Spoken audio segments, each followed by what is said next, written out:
All right. Welcome to another paper review. And we're going to do it a little differently today. I want everyone to remember that all the papers that get reviewed go into this thing. So this is this paper here. This is the previous video's paper. This is a paper I have not yet reviewed. If you add your own paper to the list, it might get reviewed. No guarantees. It might not. That depends on my time level. Other people might review it, not just me. It's perfectly cool as well. Anyway, so this paper is called Who Hath Measured the Proving Ground? Variation in Offensive Capabilities Test and Evaluation. It is by J.D. Work. You can see here, got an A. So, J.D. Work currently works at the Marine Corps University and Columbia University, and I believe is probably on Atlantic Council, something or other as well. Don't quote me on that. So, I guess you can email him and ask, because there it is. I do not know what the 3646 is for. I'm just guessing. Okay, so there's some very important stuff in this paper. Like, JD in particular has very dense writing. And so even though the paper is like 9 pages, it's going to take you as long to read and process as a much longer paper. And I think part of that is because it's worth it, right? So I thought there were some things in here that I thought were very, very interesting. I actually had a big tweet thread about a lot of this stuff. But we're going to talk about some of those things as we go through. So, first steps. There's always an argument about talking about cyber capabilities as weapons. But the paper explicitly starts out by saying, look, we know that that's a problem, but we're going to do that because there's a lot of history with what can be known as weaponeering in doctrinal terms, right? So, there's already a ton of paper on this and a ton of thought process behind it. And I think one thing that makes these sorts of papers much more difficult for the policy community to absorb is that in one paper, he goes from doctrinal processes at the highest level and thoughts around norms to weird machines, which are the literal opposites of the thought like frameworks that most people have in their heads. So that's actually what makes me enjoy these papers so much, and his body of work so much. But if you're not used to that, it's gonna be a little grind on the old clutch. So let's look at it. He says, look, full scope function of capabilities analysis. There's a lot these concepts as you start to absorb them. Maybe you're very familiar with them and you're watching this video just to see what nonsense I say. Fair enough. Obviously a lot of this discussion has been classified previously, but there's still a lot of public stuff as well. This video obviously is unclassified. You're watching it on YouTube. Click subscribe. But a lot of it has been sort of unclassified. And I think there's valid reasons for discussing strategic processes in an unclassified space. If you want other countries and other, alliances to also follow those processes because you think those processes serve a larger goal of stability. And I think we get wrapped in this community around the idea of norms, and sort of what you'll see in a lot of like in the Army Cyber Institute's most recent stuff. Was that, or was it NATO? It was some.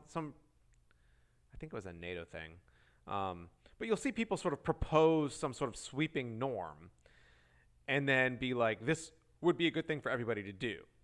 But that's not really how norms work, right? So norms work in sort of the state of what is it people actually practice, and how do people really think about these things? And it's not just states anymore, which I think is important.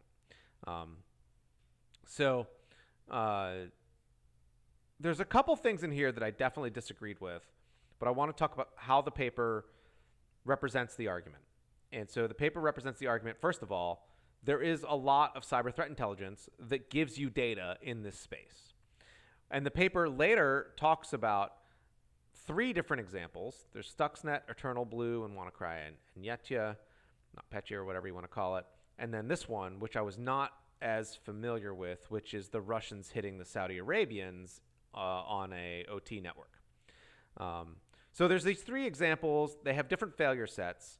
And the argument of the paper is, if you build a range properly, and not just build it, but also if we examine the testing and operational control and management of the offensive practices around that, we can say that here's some areas where there were obvious gaps.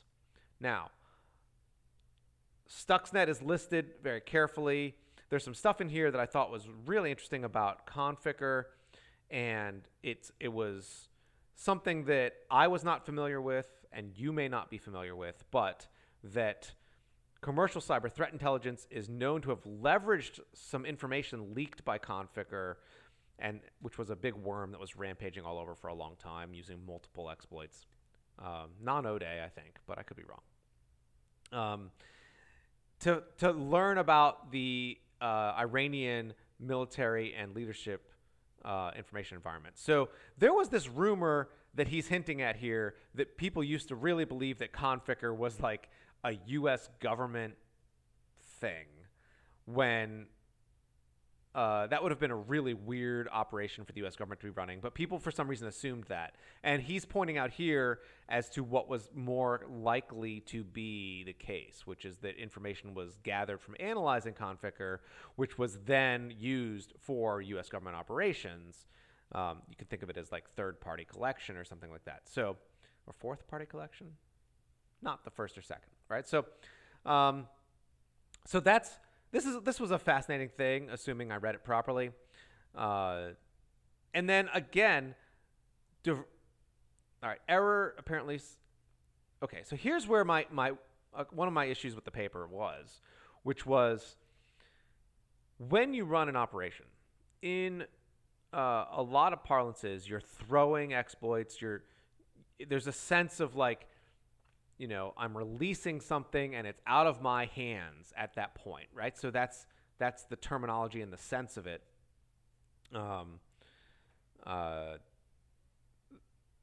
There's no way. I've seen the world's best tested exploits fail miserably on real systems and real networks. Real networking conditions are very hard to test against. And so I would say that there's always an element of sort of like a balance between the idea of we're going to try this out and the payoff that we expect is of this value, right? So I think that was a concept that got a little underplayed in this paper, because in Stuxnet case, it is a last gasp strategic effort to delay the Iranian nuclear effort so that, you know, you could say potentially negotiations could occur, diplomatic negotiations.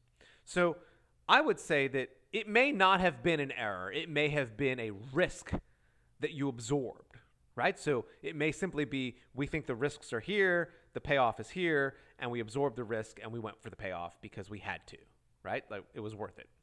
And so, and there's a certain amount of this that, and you know, I know Kim Zetter messaged me on Twitter about this, but like there was a certain amount of some of this stuff where you're saying like the spread is still mitigated by the fact that when Stuxnet was installed on a machine it wasn't supposed to be, it was not harmful. And there's a level of testing that goes into making something not harmful. And I think if we were more accurate, we would say it is harmful in certain situations because it will blue screen boxes with, I think it was ESET's antivirus. And so someone hadn't tested against some version of ESET that happened to be installed somewhere, which was therefore blue screening, which was how it got caught in the first place. So there are unintended consequences that sort of boil out of all of this, even with the best intentions. And I think he mentions that a little bit in the paper at the very end. But I just, as you're reading through the Stuxnet thing, that's something that's going to come into your head. Another thing here, I think some of this, I think the story of Not Pecha is something that we knew. And the story of WannaCry, I think it's a pretty well-known story. And I think this is, I think it's, I don't know about this sentence, is I guess the thing. I don't know. It's worth talking about a little further in the sense that I thought that some of these tools already had propagation logic that was wormable. And in fact, I thought some of them were using the Microsoft Active Directory worm stuff already, and just this was giving them a little bit of extra spice. So I don't know. It'd be worth looking at some of this like in a little bit more critical eye at some point with someone who's much more aware of it. I mean, normally I would probably call JD and ask him about that, but it's worth thinking about. But again, it's worth saying that they didn't, and this isn't, the paper talks a lot about cyber ranges, but one of the cool things about testing in a cyber range is you really should set up networks within your cyber range that should be off limits. And when you run your tools in the cyber range, when you discover them in the off limits section, something has gone horribly wrong. And that allows you to build tooling around, oh, what do we do in these scenarios and in these cases, right? So, and every pen testing company has run into this. There's not a single pen testing company out there that hasn't hacked the wrong box by mistake. That does happen. You have to have a plan when you're, managing a pen test company for what you do in that case. So this one, I was not aware of the Saudi Arabia one. This bugs me to no end that there's 60,000 names for everything. That's just a personal thing that annoys me. And every time you ask people about it, they're like, "There's no way around that. That's just the way it is."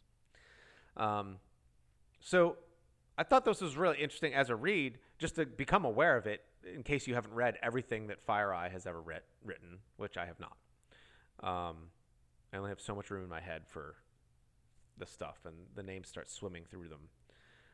But it's very interesting because it's about a failure mode where they tried to load onto the on the SCADA equipment, it sounds like, and or on the actual like PLCs, and it failed because it just was slightly wrong.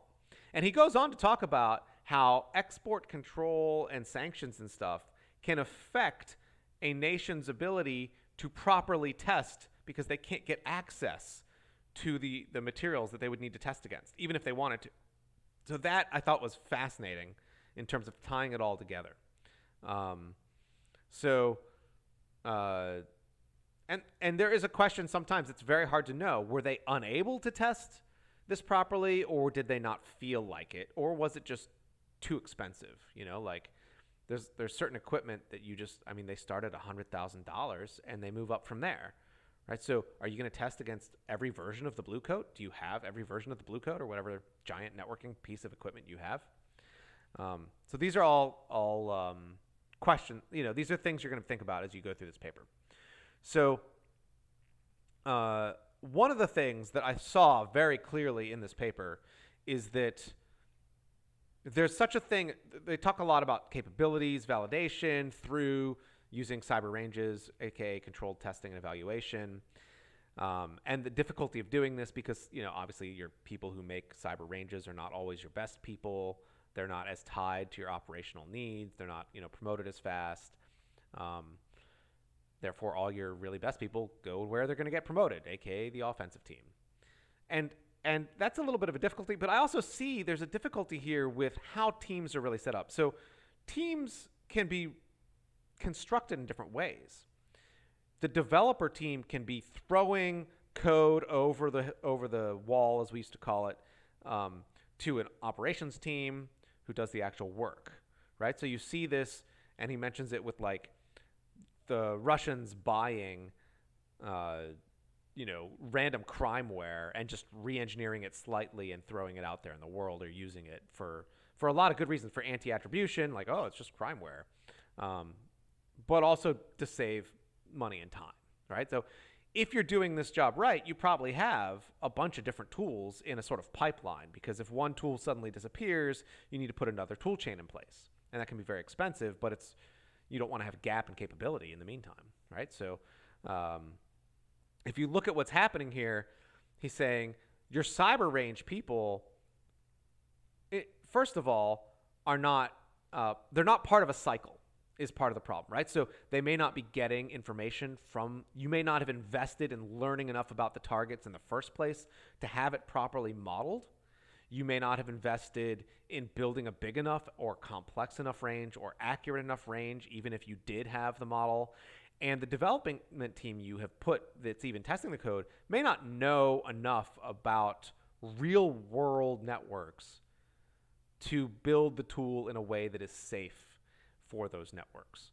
So if you look at many large networks, they have a very sophisticated management structure. The Active Directory is multiple huge forests, right? Like it's not as simple as like just the little lab Active Directory thing that you test in like when I set up a SharePoint and an Exchange, right? So if I was going to build an Exchange worm that had like Active Directory stuff in it, it would not look at all like the giant networks that most corporations have. So he talks about that a little bit in this paper. Obviously, in a little bit of a more academic language. You can see this here. He's like, look, these are great programmers, but if you don't have experience in some of these big networks, it's tough to really think through all the possibilities. And again, that's a level of experience. And I think one thing that really struck me reading this paper is that most organizations do not have the NSA's technical director management structure, where you have very senior, like a parallel technical director chain and management chain. So you have both. And they're viewed as almost two different skills. And, at Immunity, my old company, when we're doing pen testing, the person who's reading every pen test paper is one of the more senior pen testers on the team, right? So they're very technical, and your management, you had a very technical management thing, and that only scales so far, right? So a question you would ask yourself is, does Cybercom, DHS, and CISA, and the FBI, and whatever the equivalent structures over in our allies and our adversaries have that same ability, where they have a technical leader who can help mitigate this issue? And the other thing about this is the cycle bit, right? So any diagram you have in the military is like a circle, right? So the problem is, if you're buying or using contractors for everything, and you don't loop them into failure cases, which is what it feels like the Russians are doing, then your stuff doesn't get fixed. You don't have the cycle. The people who are best equipped to fix the issues on a technical level are the ones who wrote whatever malware or implant or capability you have. And if what you have is a lot of purchasing and not a lot of internal digestion, or you just have purchasing and you don't have any internal digestion, which is the case, it seems, according to some of the stuff I've read, then your management structure is guaranteeing that you're not going to have reliable capabilities, for one, but also responsible capabilities. And I think it would be interesting if a follow-on paper compared like the SVR to the GRU, for example. Like, how is like one of them responsible for worse operations for the same budget, essentially, because they're doing too much outsourcing and not looping those outsourcers into the real problems. So that's something that I think would be interesting, and possibly the world knows these things and I just don't know them because I'm not as familiar with it.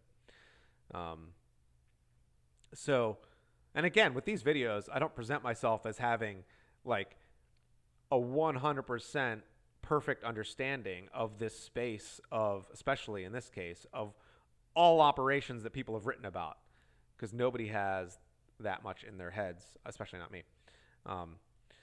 Okay, so tightly coupled multifunctional teams. There's a kind of team where the same person is writing the exploit, doing the targeting, doing the translation, writing the implants, and writing the remote access tools and the operational methodology, right? So if you looked at like early hacker groups, that's how they worked. All that stuff was all one thing. But obviously the problem, when you're scaling up, the problems get bigger.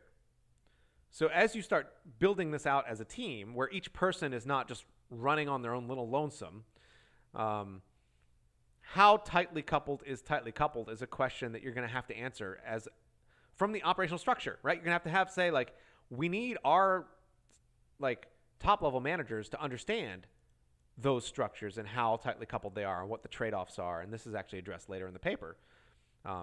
Okay, so this is where he talks about, he's like, look, this is a great sentence. I just want people to read these sentences. There's a growing recognition at the cutting edge of offensive security that while functional exploitation has been delivered in practice for, he means decades here. This is actually the one typo in the paper. There remains deep uncertainties regarding the theoretical framework for reasoning about exploitation. And beyond that, for reasoning about reliability in exploitation, which is a next step, right? So he quotes this Thomas Julian guy who's done, I think, one of the few papers in this space that I know about, which was in 2017, which is very recent by our standards. The lack of robust frameworks to understand weird machines, which is a computer science term that you should be familiar with if you do cyber policy. Like, because we don't have these frameworks in computer science, we can't port them up into cyber policy, is basically what he's saying, right? We're not even close to understanding how to measure reliability other than do a bunch of stuff and get a percentage of okay, right? Like, we don't have control of collateral. There's no way for me to say I installed this implant on the following machines and it's therefore got the following percentage chance of working into the future. What future? How far in the future, right? So think of this as like the reverse of battle damage assessment. A lot of stuff. Okay, so I would say there are operational ways to mitigate some of these things that require that you do your testing in the real world slowly and carefully. And that also has not been done in these cases, in the test cases that he has. But that doesn't mean you're not doing design, development, and planning and paying a price for each part of this. So like people always talk about like, oh, how do we train up, 1 million operators so that Cybercom has everything it needs, defensively and offensively, right? How do we train up 1 million people to do incident response? Same thing. But how do you train up the managers as well for these operations? If I get an incident response thing in, what does a good manager know how to analyze that a bad manager doesn't, right? A lot of these things we don't have real thought on, at least that I've read. What I like to call a meta-analysis gap. Okay, so this was a really good phrase down here. He says, offensive programs seeking to hoard capabilities against a wide range of future needs are going to need to do a crap ton of testing, because you're not just testing one thing against like the target network. It's actually a combinatorial function, right? So I have to test like exploit A with implant B with persistence C, and then exploit A, implant A, persistence A, and it's like combinatorial, right? So it's like my testing is huge. And the wide range of missions is huge. The network conditions are huge. This is a big investment, is what he's saying. But he's also saying, look, you may find that you don't need as much as you thought you did when you have a realistic enough network, because your adversaries are not going to be upgraded and running all the latest stuff the way you think they're going to be in your theoretical head, which is true. Real networks, very large networks, managed networks are often, they're running 3 to 4 year out of date OSs because they have to provide the stability that they rely on. Okay, so let's march forward. He's like, look, it is clear that people are just not doing this right. And I don't think he's relying necessarily on just the examples in this paper for that. I think this is something that the community of people doing cyber threat intelligence and incident response and all the analysis around that have thought of. This is sort of a consensus view, I would say. And this is why. So he goes into why, which I think is really interesting. One of them is, people are bootstrapping, they're outsourcing, they're, and he actually calls out in a very funny way. He's like, people used to think that like outsourcing would give them protection against attribution or, the sanctions that were naturally going to come back at them because they'd say, oh, it wasn't us. It was just some random, little green man doing the hacking. And, it really just no one bought it. And I think it's been it's an interesting call out in the paper. Okay. Adversary capabilities, individual efforts. Look, in the United States and in a lot of other countries that are pretty big, pretty rich, have had this capability for a while. You often assume everyone else has a similar scale of effort. And sometimes the scale is like 5 people doing everything, right? Everything. So I think this is an important point, and it brings me to the idea that actually this should have been really emphasized when it comes to our allies. So, if you look at a smaller Western ally that is participating often in cooperation with bigger allies, this says we need to, one, educate them on what we think is required to have reasonable reliability and responsibility in the space. 2, we think it's important that perhaps we give them access to cyber ranges so they can do this work.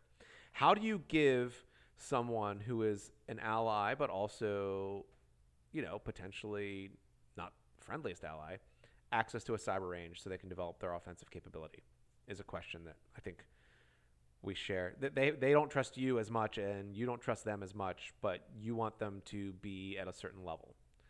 And that's a question we should all ask ourselves here. That's what this paper is, in my head, asking. So hacker communities are different in a lot of different spaces. It's a tightly knit community overall, globally, but they are different in different countries. And that's another aspect of this paper that could be an entire book. This preference for manual just hurts me if that's how people are still doing things in life. Okay, so this is important, though. The idea that there's a disconnect. Seniors fail. I did not look up what a chateau general was. I guess it means like a general who's sitting in their like farmhouse, hanging out, and then sending letters and telling people what to do via that way, and that's how disconnected they are. That's what I'm guessing, but I'm not well read enough to know. So, but this is like a thing where we're like, sometimes I would love to say, look, the level of understanding that goes into a good operation should be at a certain level, right? Like that's, I think, what this paper is trying to say is like here's the bar of where senior management needs to be. So if you were in a commercial organization, knowing that every other commercial organization had a CSO is very valuable. And like, what are the responsibilities of a CSO? And I think that's what this paper is hinting at right here. So this is where we talk about like, you have to actually value the people who build your test networks. It's a super important part of our lives. Um, and then if there's an element of scale and expense here that I think fits into the argument that we're going to eventually have to allow smaller partners to use our cyber ranges. Because I hear things about other cyber ranges, and I follow a lot of the cyber ranges out there and try to see what kind of scale they're at. And these are very expensive cyber ranges. But even at their massive expense and complexity, they're almost like a couple orders of magnitude too small to solve this kind of problem. So, and I think that's, I don't know if you, like, it may not be that you get graduated value from cyber ranges either, from testing programs. It's really not just the range, it's the whole program around it. Like, do you get like a step function once you've reached a certain level of complexity? Is it a pure linear function? Is it like a curve?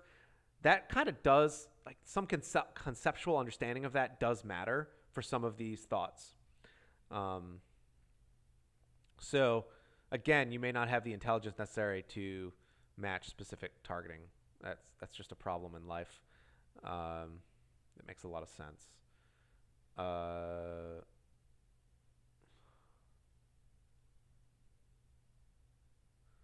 Okay. Yes. So this is where we talk about, like, if we've, this is almost, I would almost give the counter argument of saying you actually have some level of interest in allowing your adversary access to the tools they need to make their tools reliable in cyber. That yes, you can prevent it, then they will give up doing reliability testing on their tools, and we will suffer from stability issues. So there's something here that can go both ways and is worth thinking about. And that's what I like. A good paper in this space is going to give you a lot to think about and disagree with and agree with, right? So it's like, I don't know if I agree completely with this thought. It's an interesting tactic. I will look out for it and look out for future papers on this as it happens, right? So I could give a couple examples here, but it's probably too complicated. Okay. So non-use of cyber range environments, as far as we know, and again, this comes out to, I don't think the paper necessarily is talking just about the 3 examples in the paper. I think in fact he says that. And this is where we're talking about implausible deniability, which I think is a great term of ambiguous or deliberately deceptive misattribution. What a great term. Limited value to the adversary leadership. Yes, I think that is 100% accurate. 100%. And again, greater maturity in offensive operational practices. It is important that we're not holding everyone up to a standard that is unreachable for what maturity they are at, right? So I had this, I don't know how many of you read the new UNGGE thing that got released where they're like, here are the norms we're going to obey. And it's like, no one's going to buy bugs anymore, and everything's going to be very nice to everyone else, and we're going to not hack certs anymore, et cetera, et cetera. And these are things that are going to change over time in terms of even the principles people are willing to agree to are going to change. And I was very surprised to see all of that stuff in there because, and I got to say this, I don't think anyone signed it with a straight face. It was very interesting to see, like, because the Russians and the Chinese were not in agreement on a lot of these things not too long ago. And now they all of a sudden are. But in addition to that, some of that stuff was pretty specific and more defined than it has been in the past, which in theory you could count as a win. But to me, it almost made it seem like everyone had already planned, and it was a long list of countries, to not necessarily take it at face value. So that worried me a lot in terms of, like, when we make agreements, I want us to really make agreements. So that's something that I think, is spoken to in some of this stuff in terms of maturity and offensive operational practices, guides norm making negotiations. It guides what people are willing to talk about, because a smart negotiator will also know I'm not able to talk enough about this because we're not mature enough to have the right concepts yet, and we don't really know what we want. So, okay, it's ordinary. The best, I think, honestly, the best case scenario would be that you analyze not just the massive failures that we've seen that made news. And I think that's one of the weaknesses of all work of this type, which is that it's very hard to analyze anything that's not made significant news, because you're having to analyze private pay-for papers from CrowdStrike, Mandiant, Sentinel-1, everybody else. So I think that's a problem that continues to happen. And he speaks a little about this, like, you don't want to analyze moments of dramatic effort, because, like, I think with Stuxnet, that's very clear that, like, that is, it's going to be a dramatic failure and dramatic success, and everything's like, it's a little tough to derive clear thought sometimes from something under so much pressure. So he's right here. It may yield greater insight into the offensive cyber praxis, meaning the stuff everyone does. How does reconnaissance tie into intelligence and operational preparation and actual operations? All that stuff is fascinating, and you have to have the right framework to think about it. And that's one thing I liked about this paper, is starting to put together a little bit of a framework to think about some of this stuff in a more structured way.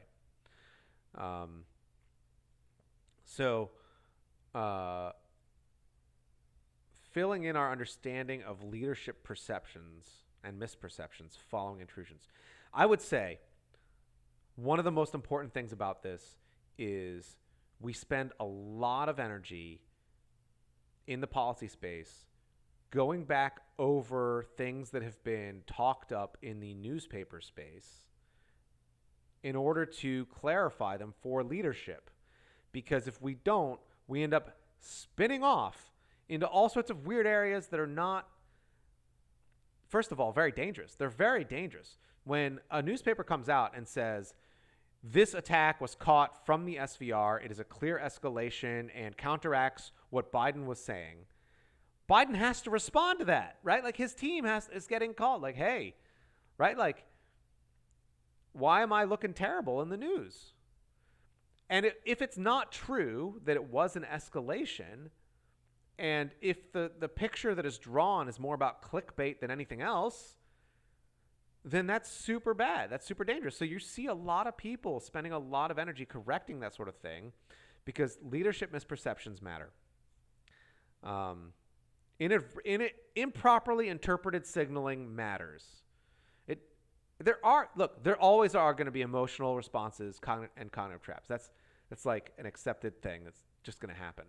The risk of inadvertent escalation is very dangerous if the feeds of data coming in are so noisy. So, and I think what's happening is that stuff's getting cleaned up on the back end, right? So people look at the news, and they are then spending a lot of time informing congressional staffers, hey, this is actually not what it looks like, right? So that's an important part of this paper too as well. But again, if not entirely stunted, I lolled. So look, we need to connect strategic policies to working technical and tactical fronts in a manner that we can all understand together. What I like about this paper is it starts us in that path. Obviously, there's other papers that are good too. I know that people are like watching this video and they're like, what about my paper? Right? But like, it's very educational. I think if you are someone who builds tools, just like SBOM, which looks to incorporate risk based on what you have incorporated in your products, there's another aspect of trying to explain, if you deliver a tool, what the risk is that for scenarios that you don't know about enough to correct for. And what is the value of being able to explain that all the way up to your strategic, like, policymaking team to a congressional person or the presidential staff or NSC or whatever it is. And I'm just using that. Obviously, every country has their own strategic policy level. So I think there's a lot of good stuff here. I highly recommend. Look, this is not a long paper, 8 pages. It will take you, I'm going to guess, 2 hours to go through it yourself, but it's well worth it. So, you know, I think you should. And now you've listened to my talk about it, so you may completely disagree with my takes on the paper. That's the great thing about papers and all literary work is they are what you make of them. I mean, you may say, look, weaponeering you may hate the beginning. You may be like, we can't talk about it in any way in terms of doctrinal weaponeering. That may be where you stop, but still worth reading. Anyway, thank you so much for listening. Click the subscribe button if you made it this far. Then good for you. And I will see you next week.